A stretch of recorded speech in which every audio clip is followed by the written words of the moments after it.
गायत्री महामंत्र एक बार मेरे साथ दोहराओ।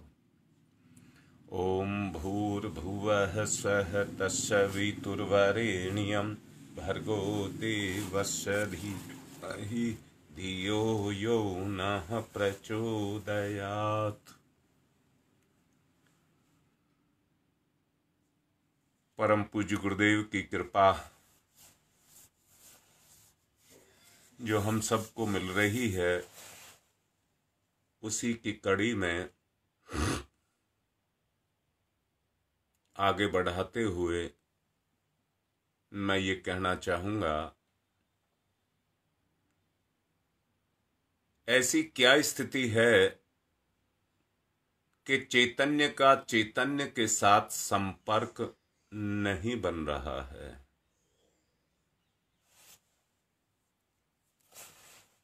उसका कारण एक ही नजर आता है, तादात्म्य ना होना, तदात्कार ना होना।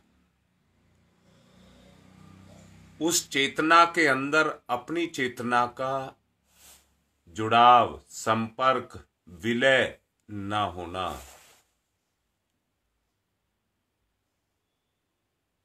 अगर उसको करना चाहते हैं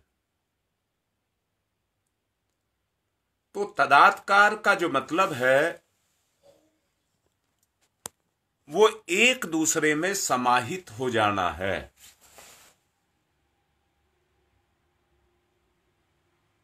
भक्त की भावना और भगवान की स्थिति, भक्त की भावना और भगवान की स्थिति जब तक दोनों एक नहीं हो जाएंगी, वो तदात्कार नहीं हो सकता। गेहूं में चने कभी मिल नहीं सकते, गधे में घोड़े कभी मिल नहीं सकते। तदात्कार का मतलब ये है कि हम समता, एकता, एक रूपता को पैदा हो जाएं, तो हमारा तदात्कार हो जाएगा। इष्ट से अपेक्षा का एकीकरण करना ही तदात्कार है। अब यहां एक बात कहूंगा, उसको तो अपने अनुसार ढाला नहीं जा सकता, वो तो प्रमाण है, वो तो स्थिर है, वो परिवर्तनशील नहीं है। अगर परिवर्तन करना पड़ेगा तो वो अपने अंदर करना पड़ेगा। अब बड़े अच्छे से सोचने की बात एक है कि ये आवश्यकता क्या है। जन्म जन्मांतरों की यात्रा जीव जीता हुआ आ रहा है, जिस यात्रा में वो अपने आप को शरीर मान चुका है। सच को देखो, आप अपने आप को देखो, आप हैं क्या, तो आप अपने शरीर की तरफ ही इशारा करते हैं। यानी कि सारी की सारी प्रधानता किसकी है? शरीर की है। मैं सही बात आपसे ये कह रहा हूं कि आज भगवान को अगर आप मान रहे हैं तो ये पिछले जन्मों के आपके पुण्य हैं, जिनके कारण आज भगवान के प्रति आपके मन में इच्छा है। परंतु एक बात कहूंगा, यह इच्छा उस समय दिखावा बनकर के रह जाती है जब हमारी कोई सांसारिक इच्छा पैदा होकर के आती है, तो वहां हम भगवान को प्रधानता नहीं देते, सांसारिक इच्छा को प्रधानता देते हैं। और उसका कारण यह है, शरीर की जितनी भी आवश्यकताएं हैं, शरीर की और संसार की जितनी आवश्यकताएं हैं, उन दोनों के बीच में तालमेल बनाने वाली शक्ति का नाम इंद्रिय है। और ईश्वर ने भी क्या किया है, इस तालमेल में भी इस जीव को कोई निराशा ना हो, इसको सुख मिले, ईश्वर ने इंद्रिय सुख इनके साथ में लगा करके रख दिया,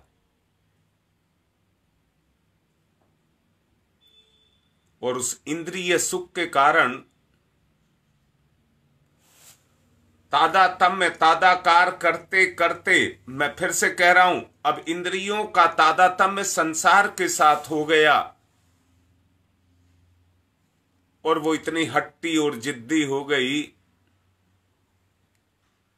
कि तुम आत्म कल्याण के लिए कोई कार्य करना चाहते हो, अपने ईश्वर के अनुसार अपने आप को ढालना चाहते हो, आप प्रयत्न भी करना चाहते हो, आप ध्यान भी करते हो, आप जप भी करते हो, परंतु सच बताइए तदात्कार कहां हो पाते हो? दोनों की अंतः स्थिति का समन्वय, विसर्जन, यही देवी अनुशासन है। जब तक ये नहीं होगा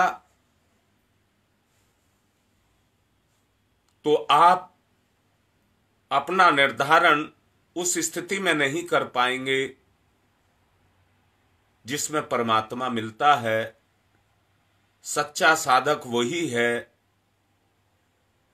जिसने अपने आप को कठोर संघर्ष तो करना किया, जिसने कठोर संघर्ष तो किया, अब वो कठोर संघर्ष के बारे में जान लेना। कठोर संघर्ष से मतलब क्या है? समय पालन। दूसरा, इंद्री नहीं, अंतर आत्मा की पूर्ति। इंद्री नहीं, अंतर आत्मा की पूर्ति के लिए आपने कठोर तप किया। तप का मतलब है इंद्रियों के सुखों को छोड़ा और अंतर आत्मा की बात को सुना, तो ये कठोर तप हो जाएगा। आचरण में लाते लाते उस तप को, कठोर तप को, उस त्याग को आचरण में लाते लाते आपकी अवस्था ये हो जाएगी। मैं फिर से बोलता हूं आपको भूख नहीं लगती है, इंद्रियों को भूख लगती है। कोई चीज आप देखते हैं तो उसकी इच्छा, आप सच को देखिए, ये आंख एक हमारी इंद्री है,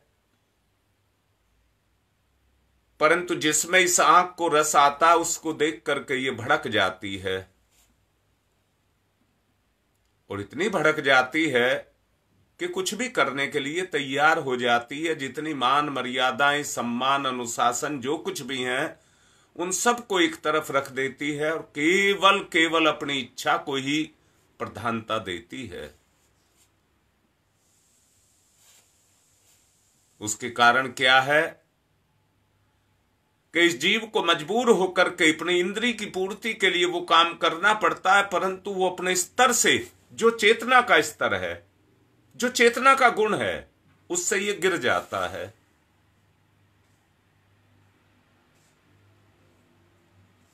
वो ही मल है, वो गिरना ही मल है।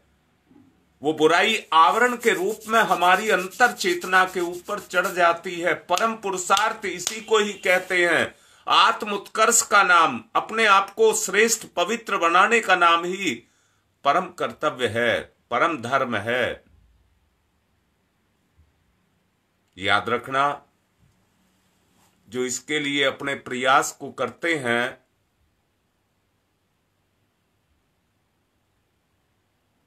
आत्मा की आवाज को सुनते हैं और भगीरथ की तरह से तप करते हैं, समय का पालन करते हैं और आत्मा की अंतर आत्मा की पूर्ति करते हैं, वो वास्तव में अपनी जीवनचर्या का निर्धारण कर लेते हैं और वही सच्चे उपासक हैं। अनुशासन के अनुरूप अपनी जीवनचर्या का निर्धारण कर लेना, यही सच्ची साधना है। इसके लिए जो संघर्ष, कठोर संघर्ष करता है, वो आत्मबल संपन्न परम तत्व का साधक है। का साधक है, अडिग होकर के उस पर टिका रहता है, उसी कर्म को करता है जो अंतरात्मा चाहती है। अपना स्वरूप ईश्वर की कठपुतली की तरह बनाता है, अंतरात्मा की कठपुतली की तरह बनाता है। जिस तरह कठपुतली नचाने वाला ना दिखने वाले धागे, बारीक धागे बांध करके रखता है और कपड़ा डाल करके अपनी उंगलियों को हिलाता है और कठपुतली को नचाता है, ठीक इसी तरह से अंतरात्मा इन इंद्रियों की कठपुतली, जो इंद्रियां आत्मा के वाहन है, साधन है, हथियार हैं, औजार हैं, जिनके द्वारा वो अपने कर्मों को काटती है, जिन बंधनों में वो बंधी है, इनकी सहायता लेकर के वो अपने उन कर्मों को काटती है और अपने आप को बंधन के मुक्त करती है। उस बाजीगर को सौंप देती है, गुरु को सौंप देती है, उसके हाथ की कठपुतली अपने आप को बना देती है। ये सौंप देना ही ईश्वर को सौंप देना है और इससे कम में वो स्थिति बनती नहीं कि आत्मा परमात्मा का मिलन, संयोग, क्रम बन सके। वो स्थिति नहीं बनती। उसी स्तर पर जाकर के वो स्थिति बनती है। बूंद चाहती है बरस करके सूखी धरती को तृप्ति और प्यासे को तुष्टि दे सकूं। बूंद ये चाहती है। सरोवर तट पर पड़ी हुई सीप में पड़ करके मोती उगलने लग जाती है। सीप मोती उगलने लग जाती है। सोचो, यदि उसने अपनी अहंता, पृथकता को बनाए रखा तो यह भी हो सकता है उस अहंता के कारण वो बूंद ओश बनती और सांप उसको चाट लेता और वो जहर बनती। सांप के मुंह में जाकर के जहर बनती, सीपी के मुंह में जाकर के वो मोती बनी। परंतु सांप के मुख में जाकर के वो जहर बनी। मैं भी इस आत्मा रूपी बूंद की बात आपसे कर रहा हूं। ईश्वर उद्देश्य में जाकर के मोती जैसे गुणों को ये वर्ण करे, उन गुणों की कीमत हीरे जवाहरातों से भी नहीं दी जा सकती। अगर आज इंसान उन सुखों को पा रहा है, प्रसन्न है, आनंद से ओतप्रोत है, तो गुणों के कारण है। इसका गुण है, ईश्वर का दिया हुआ गुण है इसको, कि इसको आनंद पर इसका अधिकार है, प्रसन्नता पर इसका अधिकार है। परंतु सीप में तो जाकर के पड़े, अपनी अहंता को तो छोड़े। सोच करके देखो, समुद्र बनने को अगर बूंद तैयार हो और बादल उसकी प्रणति अधोगति के रूप में कर दे, तो ये एक ऐसा उदाहरण हुआ जो मनुष्य पर 100% लागू होता है। समर्पण मांगता है, लोभ मोह से विरक्त रहना चाहता है, अहंता से मुक्ति चाहता है। ये जीव उससे मुक्ति चाहता है। आज जो अधोगति हमारी हो रही है उसका और कारण नहीं है, लोभ मोह से विरक्ति ना होना ही उसका मूल कारण है। यदि समर्पण भाव अपने अंदर ना विकसे तो मानना चाहिए कि जीव की एकता में विलगता उत्पन्न करने वाली बाधाएं लोभ मोह अहंता के रूप में विद्यमान हैं। उपासना के कर्मकांड इसी कारण बाह्य उपचार के रूप में किए जाते हैं, परंतु वो केवल बाहर के आडंबर बनकर के रह जाते हैं, कलेवर बनकर के रह जाते हैं, अंतर की आत्मा को जागृत नहीं कर पाते। परंतु यही कलेवर, जैसे मैंने कठपुतली की बात आपसे कही कि इंद्रियों रूपी डोर जब इसके अंदर लग जाती है और उस डोर के लगने से ये अपने आप को ईश्वर में आरोपित करती जाती है, तो इसका उद्धार होता है।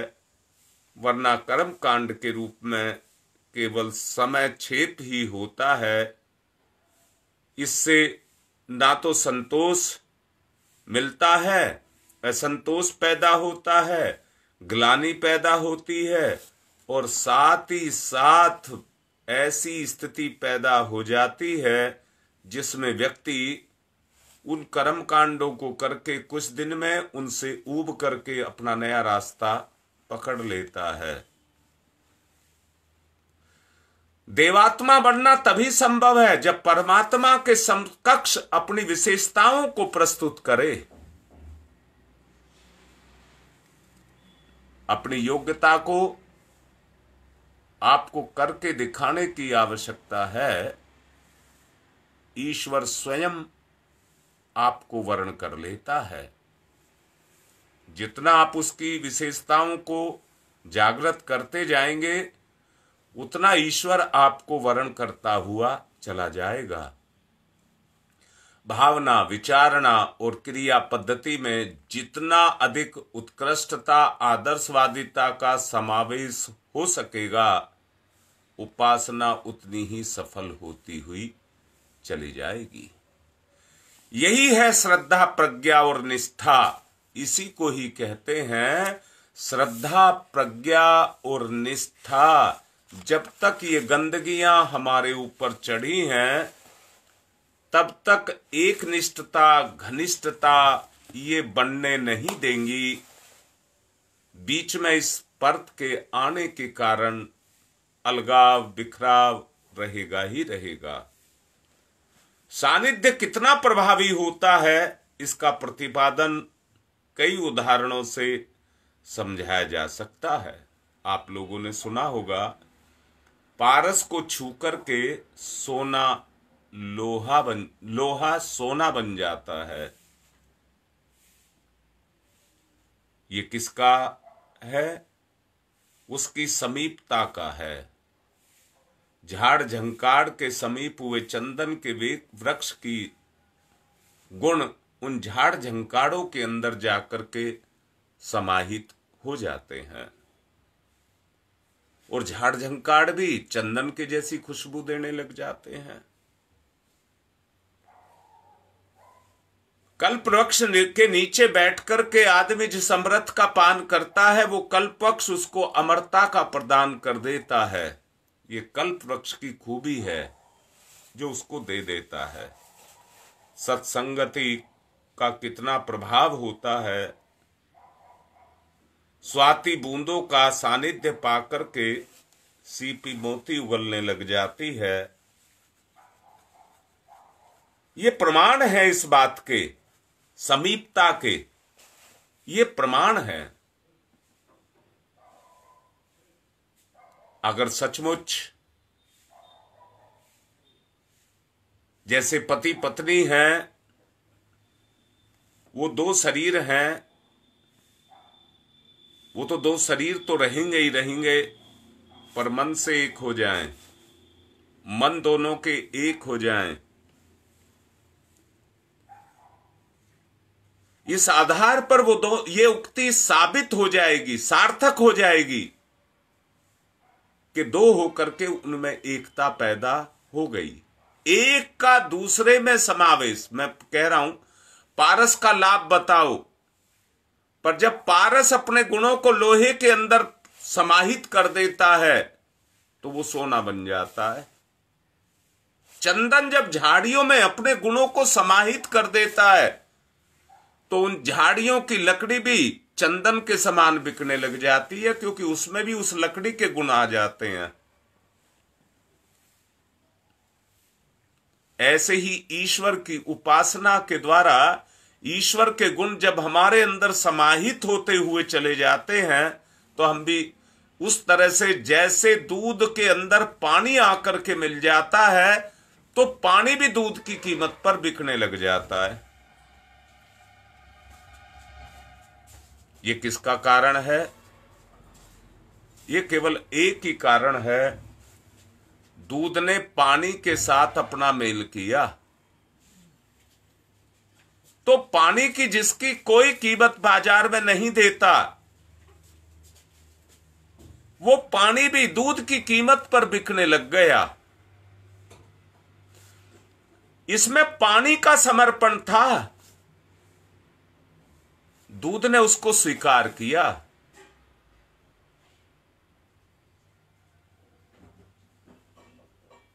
महानता पानी की है, दूध का तो स्वभाव ही है देने का, उसने अपने आप को दिया। भक्त और भगवान की भी ऐसी ही जोड़ी है, जो ठीक उसी घनिष्ठता की तरह से एक दूसरे में जाकर के समा जाएं।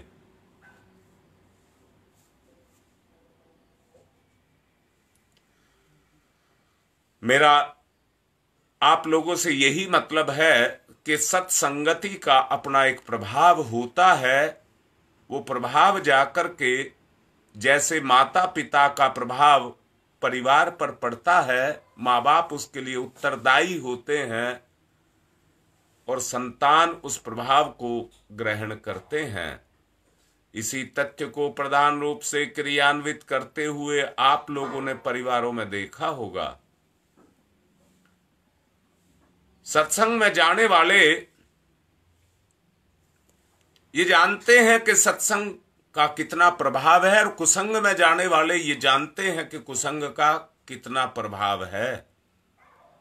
कोयले की दलाली में हाथ काले, सांप के पेट में पहुंचकर दूध भी जहर बन जाता है, ये इसी तथ्य की पुष्टि करते हैं। एक के दुगुण दूसरे में समाहित हो जाते हैं।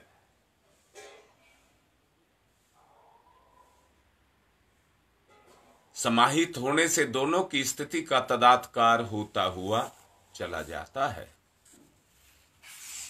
मैं आपसे उपासना के महात्म्य को बता रहा हूं। उससे अनेक कठिनाइयों का निवारण होता है। ये भी कहा जा सकता है कि उपासना करने से प्रगति का पथ खुलता हुआ चला जाता है, उन्नति के द्वार खुलते हुए चले जाते हैं। भौतिक सफलता और संपदा संपन्नता के रूप में मिलती जाती है। साधारणतः सब लोग पूजा, उपासना, उपचार इन्हीं दो उद्देश्यों के लिए करते हैं। मनोरथ पूर्ण करने पर ही भजन पूजन की सार्थकता को मानते हैं। इसमें कमी पड़ने पर उपासना विधान के प्रति अश्रद्धा पैदा होती हुई भी आप लोगों ने देखी होगी। ऐसे कितने साधक हैं, बड़े जोर शोर से, बड़े जोश के साथ में संकल्प लेते हैं और भगवान की पूजा पाठ उपासना शुरू कर देते हैं,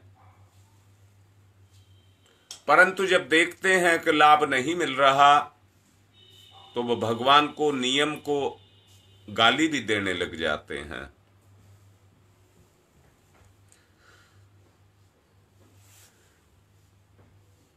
बात किसकी है? भगवान के नियम तो अटल हैं, परंतु जिस उद्देश्य को उन्होंने रख करके भगवान की स्थापना की, बाह्य उपचार के रूप में क्रिया कर्मकांड किए, जब अनुष्ठान किए, परंतु जब उनके सार्थक परिणाम नहीं मिले तो वो अपनी कमी नहीं देखते हैं, भगवान की कमी को देखते हैं। मैं यहां फिर से कह रहा हूं, अगर आपने भगवान का आध्यात्मिक कोई भी कृत्य किया है और उसके बाद में आपको आत्म संतोष नहीं मिल रहा है, उपासना का अर्थ ही सबसे बड़ा यह है कि आत्मिक शांति मिलती है। अगर आत्म संतोष नहीं मिल रहा है तो हमारी उपासना में कहीं ना कहीं कोई कमी है।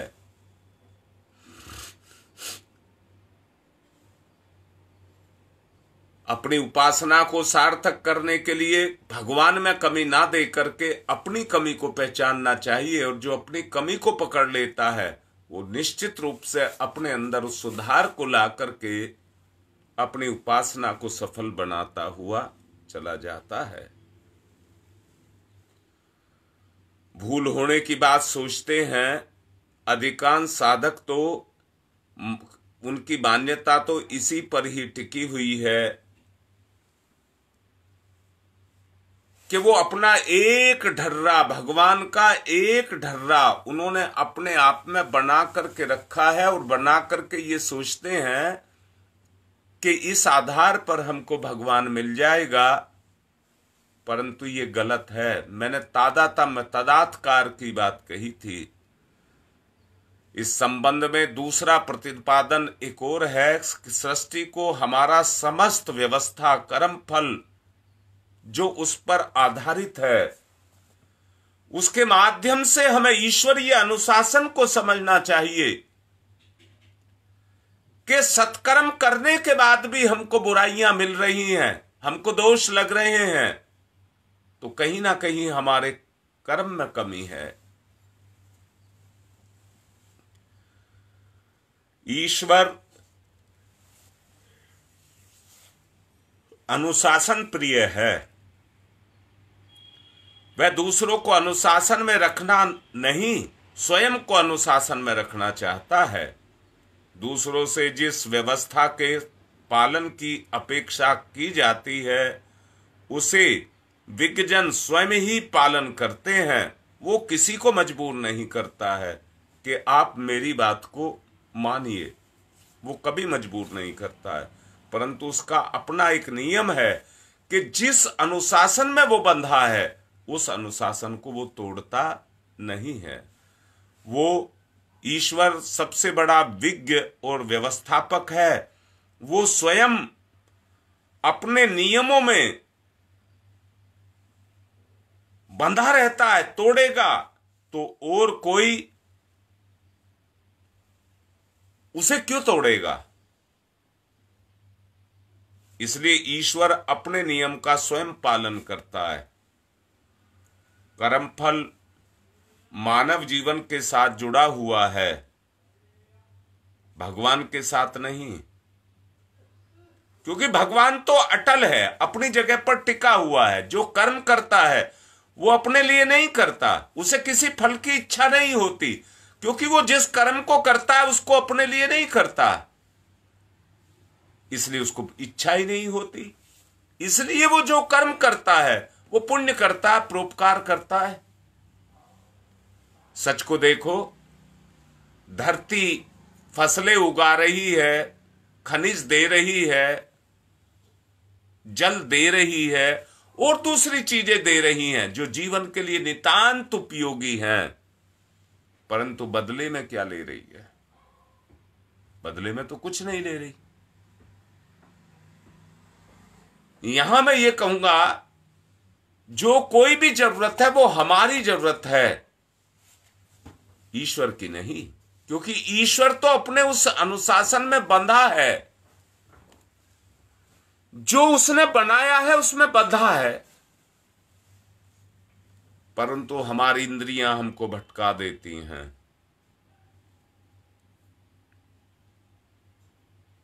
हमें क्या करना चाहिए? उस परम पुरुषार्थ को करना चाहिए जिसके का द्वारा हम अपनी ही इंद्रियों को बस में कर सकें, अपने आप को बस में कर सकें।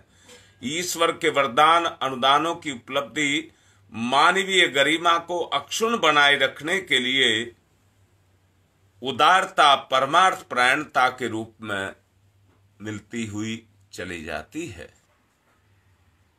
इन दिनों प्रतिपादनों के बीच में विसंगति लगती है। एक में उपासना के परिणाम स्वरूप कष्टों की निवृत्ति और सफलताओं की बात कही गई है, ये बातें कही गई हैं, परंतु सच को देखिए, दूसरे में पात्रता और तत्परता को प्रमुखता दी गई है।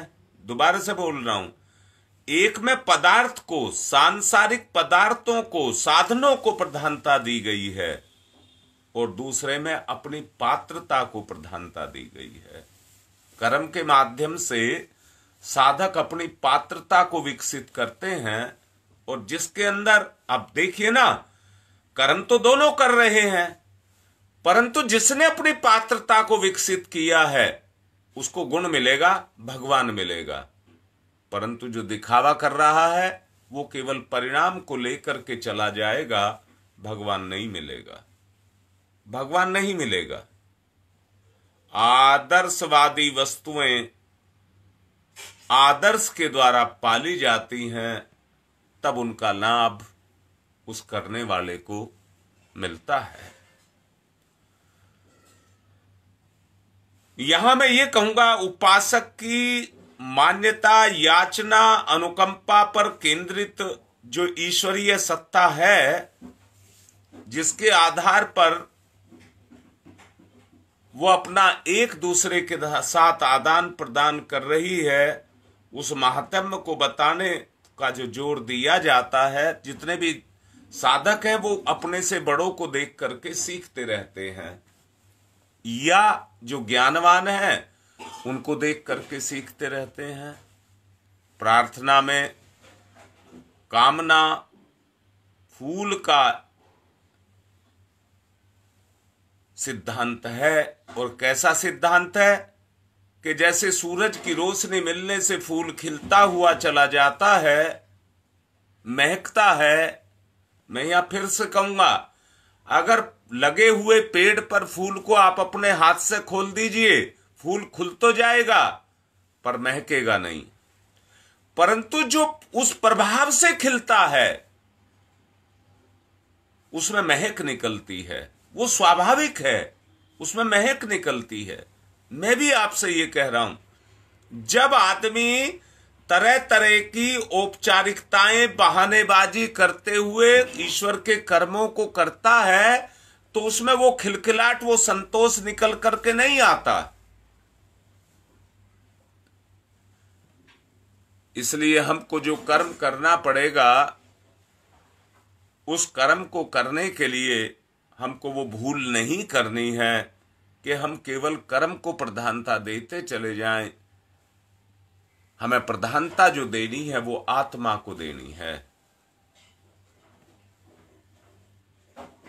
कर्म फल, जैसा आप सब जानते हैं कि वो मानव के साथ जुड़ा हुआ है और निरंतर अपने परिणाम को दे रहा है। चाहे कोई करे ना करे, ना करे तो वैसा परिणाम मिलता है, और करे तो करने का परिणाम मिलता है। मिलेगा ही मिलेगा। जीव बंधा हुआ है ईश्वर के साथ, जो ईश्वर के पास है वो मिलेगा ही मिलेगा। इस असमंजस का समाधान बचपन और प्रौढ़ता की भिन्नता को समझते हुए किया जा सकता है। बालक मांगते रहते हैं, परंतु माता पिता, अभिभावक कई बार उनको देने से मना कर देते हैं, और कई बार क्या होता है, लालच देकर के भी उनको काम कराते हैं, लालच को देकर के भी उनसे काम कराते हैं। परंतु दोनों स्थिति में पैसा दिया जा रहा है।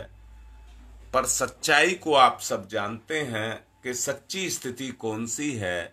अगर ईश्वर के साथ हम तादात्म्य करना चाहते हैं तो हमें अपनी भावना, विचारणा, आस्था, मान्यता, वो ईश्वर की मान्यता से हमें अपने आप को झांकना है, देखना है, तोलना है ईश्वर के साथ में।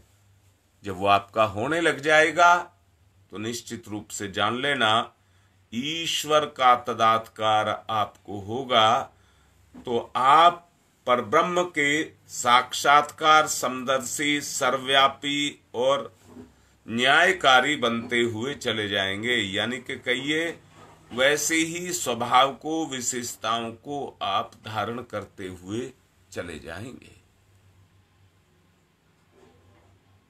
इसलिए मैं आप लोगों से कह रहा हूं कि हमें अपने गुणों को ऊंचा उठाना है, तभी हम ईश्वर के समकक्ष अपने आप को बना पाएंगे, वरना नहीं बना पाएंगे। इसलिए आपसे आत्मीय निवेदन कर रहा हूं कि प्रयास करें, अपने आप को वैसा बनाएं, तादात्म्य, तदात्कार, समानता, समदर्शी अपने आप को बनाएं। उसी तरह के कर्म करने के लिए आपको केवल एक चीज लेनी पड़ेगी, मेरा भगवान मुझसे क्या चाहता है। आपको अपने इंद्रियों की इच्छाओं को छोड़ना पड़ेगा, अपनी आत्माओं की इच्छा को देखना पड़ेगा। यहां फिर से कह रहा हूं, अनुष्ठान के अंदर जितने भी ऐश्वाद व्रत किए जाते हैं वो इसलिए ही किए जाते हैं कि इंद्रियों के अंदर जो हठवादिता आकर के बैठ गई है, जो हमारे अंदर जड़ता को पैदा कर रही है, उसको हटाना है। उसको हटाना है तो इंद्रियों के सुखों को हटाना होगा। सोचो, अगर उनको हम हटा सके तो वो परम तप हो जाएगा, और उस परम तप के द्वारा हम अपना और दूसरों का, अपनों का भला कर सकेंगे। आपसे निवेदन है ऐसा आप कर सकें, प्रेरित कर रहा हूं, करें, सामंजस्य बनाएं ईश्वर के साथ, समतुल्यता लाएं अपने अंदर और अपना उद्धार करें। गुरुदेव के आज विचार को मैं यहीं पर रोक रहा हूं और आपसे आत्मिक निवेदन कर रहा हूं कि आपस में सायुज्य, समानता, ईश्वर के जैसे गुणों को विकसित करना शुरू करो। जहां आप धन दौलत, मैं कह रहा हूं कमाना और खाना, बस आदमी का एक ही उद्देश्य है, कमाना और खाना। किसके लिए कमाना? इन इंद्रियों के लिए, इनकी इच्छा पूरी हो जाए उनके लिए। तो जीवन धरोहर के रूप में जो भगवान ने दिया है, इन इंद्रियों की पूर्ति के लिए दिया है या अपनी पूर्ति के लिए दिया है? बस यही बात आपको समझाते हुए ये कह रहा हूं, ईश्वरीय उद्देश्य की पूर्ति करें तो निश्चित रूप से हमारा जीवन सार्थक उसी समय से होता जाएगा जिस समय हम इस तरह अपने आप को समर्पित कर देंगे।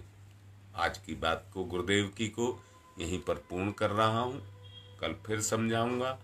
ओम शांति ही शांति ही शांति।